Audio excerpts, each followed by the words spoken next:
O Brasil é uma espécie de Boeing que tem 27 cadeiras. Cada cadeira é um estado. Esse Boeing vai cair, os estados estão dentro, vão cair junto. Não tem como o estado do Rio Grande do Sul ir bem se a economia brasileira ir mal. Por incrível que pareça, tu já começa a ouvir falar numa palavra que há 6 meses atrás era meio inviável, mas que começa a aparecer nos jornais, que é recessão. Nunca me esqueço que eu dei aula em 2014 para uma turma de jornalismo. Eu dizia o seguinte: existe uma recessão comprada. Se nós elegermos a Dilma, a recessão é absolutamente certa. Se nós elegermos o Aécio, talvez ainda dá tempo de desarmar a bomba relógio, mas ela é comprada. Nesse momento, nós estamos comprando uma nova recessão. As pessoas não entendem muito como é que isso descamba para uma recessão. Mas, basicamente, o mecanismo é o seguinte: você tem um governo que gasta demais, um fiscal descontrolado, o que gera uma incerteza em relação à curva da dívida, mas principalmente à inflação, que começa a ficar no descontrole. Como os bancos enxergam que o governo não tem compromisso com o controle da inflação e que o Banco Central, mesmo subindo juros, não consegue resolver o problema, que é o que vai acontecer, os bancos começam a botar incerteza nos juros, aumentando a taxa. Se isso persiste, qual é o mecanismo? O passo seguinte é o que nós chamamos de empossamento de crédito. Eles param de emprestar dinheiro, porque eles sabem que juros altos e uma recessão vindoura aumenta a inadimplência, o que derruba resultado. Então o banco, prevendo a inadimplência e prevendo um ajuste fiscal inevitável, e quanto mais tempo ele for jogado para frente, maior ele tem que ser, eles começam a reter o crédito e a economia começa a desacelerar. Quando a economia desacelera, como esse governo botou o gasto público em marcha acelerada, o déficit fiscal abre mais ainda. Ele vai ter esse ano, mas se eu não tivesse crescimento de 3,5%, o déficit seria gigantesco, que é o que deve acontecer. Quando esse ajuste fiscal for feito, combinado com uma retenção de crédito que os bancos fizeram antes do próprio ajuste, a recessão acontece. É o processo da Dilma. Eu nunca me esqueço, cara. Logo depois do segundo turno, numa segunda-feira, fui reunir na SIC, eu vi o deputado Pepe Vargas pela primeira vez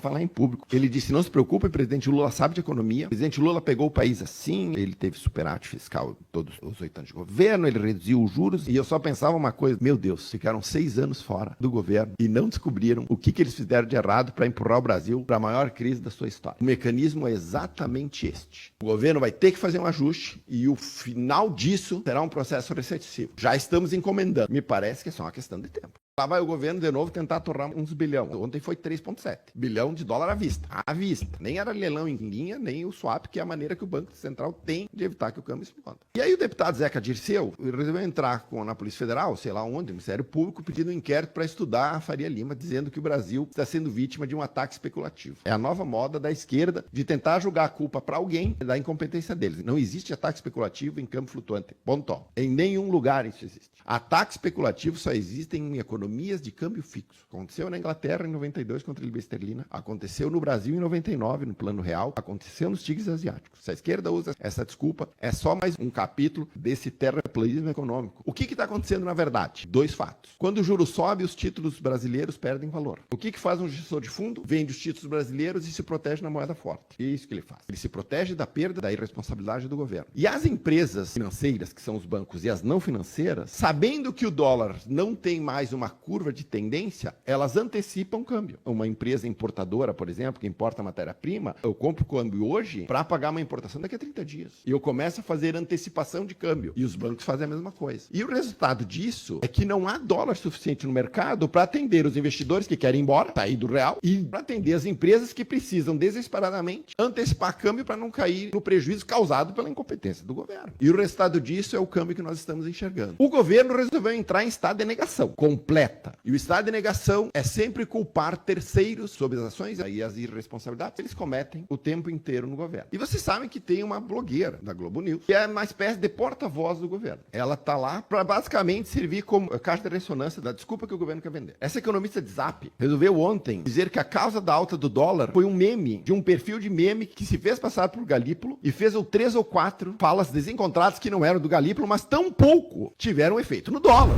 Há uma desonestidade para manipular. O mercado parece ter se rendido desses operadores e tal. Porque tem muito diretor de agência de investimento grande que também sai falando muita bobagem. Pega, faz recorte, faz meme, vivem disso. Aparentemente, tá rolando um ataque especulativo que também tem uma parcela da população que paga. É o dinheiro dos outros. Essa Daniela Lima, ela já é famosa. Ela é famosa pela quantidade de besteira. E a mais famosa delas é o famoso kit Lula. No dia seguinte que o Lula ganhou, ela foi lá, botou 3 ações, Açaí, Renner e CVC. A Açaí tinha subido naquele dia 4,94, a Renner tinha subido 6,41 e a CVC tinha subido 7,80.